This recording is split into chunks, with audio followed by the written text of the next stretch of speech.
कल्पना कीजिए एक ऐसे संवाद की जहां शब्द नहीं बल्कि मौन बोलता है, जहां प्रश्न नहीं उत्तर खुद उतरते हैं आत्मा में। आज टेल्स ऑफ डिवाइनिटी पर हम आपको लिए चलते हैं एक ऐसी ही आध्यात्मिक यात्रा पर जो न केवल जीवन के भ्रम को दूर करती है बल्कि आत्मा के सत्य स्वरूप से आपका साक्षात्कार कराती है। यह कोई सामान्य कथा नहीं है, यह है अष्टावक्र और राजा जनक के बीच हुआ वह गूढ़ संवाद जिसने आत्मज्ञान के उस गहरे समुद्र को उजागर किया जिसे जानकर ही मनुष्य माया के बंधनों से मुक्त हो सकता है। राजा जनक, जो भौतिक वैभव और ज्ञान के शिखर पर थे, एक दिन अष्टावक्र से पूछते हैं, गुरुदेव, यह माया क्या है? यह संसार इतना असली क्यों लगता है जब सब कुछ बदल रहा है?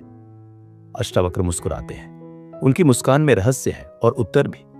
वे कहते हैं, राजन, माया को समझना आसान नहीं, पर जब एक बार इसकी परतें हट जाती हैं तभी तुम अपने असली रूप से परिचित होते हो।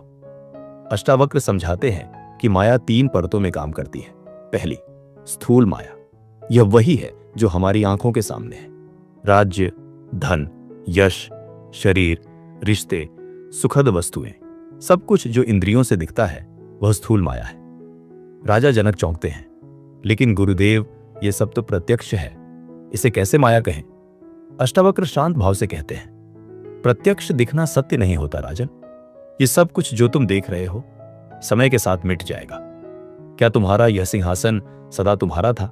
नहीं, यह भी एक सपना है, जागती आंखों का सपना। जनक की आंखें गंभीर हो जाती हैं। वे महसूस करते हैं कि जो उन्होंने सच्चा समझा था वह तो बस एक दिखावा था। माया की पहली परत उन्हें अब समझ में आने लगी थी। इसके बाद अष्टावक्र ले जाते हैं उन्हें दूसरी परत की ओर, सूक्ष्म माया की ओर। यह वह है जो हमारे भीतर बसती है। इच्छाएं, भय, घृणा, अभिमान, मोह, ये सब सूक्ष्म माया के स्वरूप हैं। राजा कहते हैं, परंतु ये सब तो मेरे मन के भाव हैं, क्या मन भी मेरा नहीं? अष्टावक्र हंसते हैं, राजन, जब तक तुम मन से परिचित नहीं होते वह तुम्हें ही चलाता है। तुम्हारा मन तुम्हारा मालिक बन बैठा है और तुम उसकी इच्छा पर चलते हो। वह एक क्षण में तुम्हें आकाश में ले जाता है और अगले ही पल नीचे गिरा देता है। क्या यह स्थिरता है? नहीं, यह भ्रम है, सूक्ष्म माया का खेल। अब राजा जनक मौन हो जाते हैं। वे अनुभव करने लगते हैं कि उनके भीतर जो हलचल है वह भी उन्हें स्थिर नहीं रहने देती। वह भी माया है और उससे मुक्त होना जरूरी है। फिर आता है माया का तीसरा, सबसे गहन स्तर, कारण माया। अष्टावक्र कहते हैं, यह वह पर्दा है जो तुम्हें तुम्हारे ही सत्य स्वरूप से अलग कर देता है।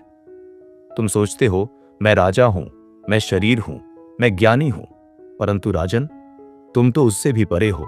तुम वह हो जो इन सभी अनुभूतियों का साक्षी है, नित्य, शुद्ध, बुद्ध, चैतन्य आत्मा। राजा जनक की आंखों से अश्रुधारा बह निकलती है। वे पूछते हैं, गुरुदेव, यह अज्ञान इतना प्रभावी कैसे हो गया? अष्टावक्र कहते हैं, क्योंकि तुमने इसे सत्य मान लिया।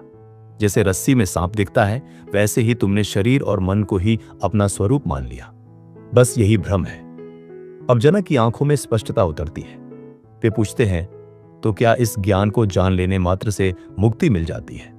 अष्टावक्र कहते हैं, ज्ञान कोई जानकारी नहीं, वह तो तुम्हारा असली स्वरूप है। एक बार जब तुम जान लो कि तुम मन नहीं हो, तुम शरीर नहीं हो, तुम कर्मों के फल नहीं हो, तब स्वतः ही सभी बंधन टूट जाते हैं। राजा जनक कहते हैं, पर गुरुदेव, यह संसार तो इतना वास्तविक लगता है। जब भूख लगती है, जब दुख होता है, जब अपमान होता है, तब कैसे इसे स्वप्न कह दें? अष्टावक्र गंभीर होकर कहते हैं, क्या तुमने स्वप्न में कभी खुद को रोते देखा है? उस समय सब कुछ सच्चा लगता है, लेकिन जागने पर समझ आता है कि वह केवल मस्तिष्क की रचना थी। यही संसार भी है, एक लंबा स्वप्न। राजा जनक के भीतर एक नई दृष्टि जागती है। वे पूछते हैं, तो क्या मुझे अब राजपाट छोड़कर वन में जाना चाहिए? अष्टावक्र मुस्कुराते हैं, नहीं राजन, वन जाकर भागना मुक्ति नहीं है। संसार में रहकर अपने कर्तव्यों का निर्वाह करते हुए भी तुम मुक्त हो सकते हो। जैसे कमल की पत्ती जल में रहकर भी गीली नहीं होती, वैसे ही तुम भी निर्लिप्त रहो। जनक अब बदल चुके थे।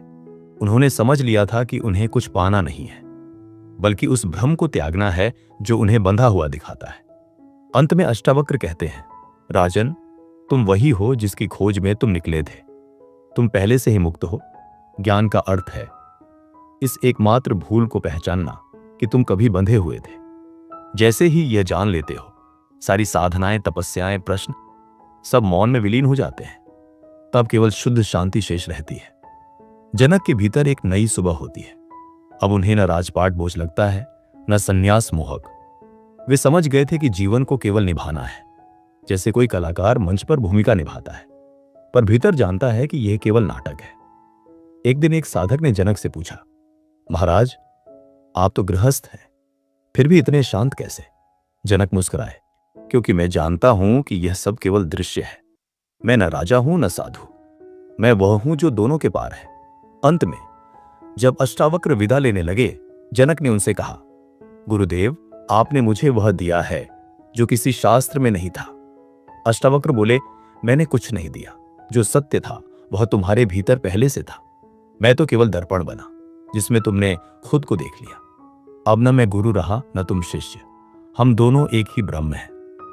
और इस प्रकार माया के 3 स्तरों की यह यात्रा समाप्त हुई, उस परम सत्य में जो न आता है न जाता है, बस है अनादि, अनंत, अखंड। यदि आप भी इस यात्रा से कुछ जोड़ पाए हों, कुछ समझ पाए हों, तो टेल्स ऑफ डिवाइनिटी चैनल को जरूर सब्सक्राइब करें। यह आपके और हमारे बीच उस प्रकाश का सेतु बना रहेगा जो भीतर की शांति तक पहुंचाता है। फिर मिलेंगे एक और दिव्य कथा के साथ। तब तक के लिए नमस्ते।